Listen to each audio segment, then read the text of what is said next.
watching. I'm going to show you guys how to hard reset a Samsung Galaxy S6. Quick and easy. This is the hard reset. If there's like a lock code on it, this will remove it. Volume up, power, all three buttons. Volume up, power, and the home button right there. Just hold it. Android thing, let go. Just give it a second here. We're just waiting. I'm making this video because all the videos on YouTube want you to watch like a 7 or 8 minute video. Get straight to the point. Quick hard reset. We'll try to do this in less than a minute. All right, once you get that on there, everything looks like it's going good.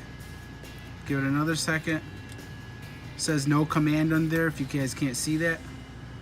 And this should work on every Galaxy S6. Again, that was the power button, home button, and all three of those, and then let go. And right here it says there's some options: reboot system now, reboot to bootloader, apply to update. I'm trying to remove the lock code, so I'm gonna go down to wipe cache, partition, and to select it, you're gonna push the power button, and then scroll down to yes. You're gonna do that one. That one was quick. And then wipe data factory reset. This is gonna completely wipe out this phone. Push the power button, go down to yes, push the power button. It's now doing it. You'll get back to that screen, and I think we're gonna reboot it. And once you do that, your phone will turn off and on. Reboot system now. Click on that one.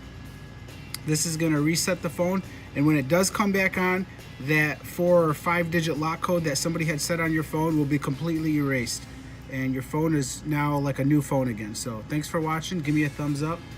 Have a good day.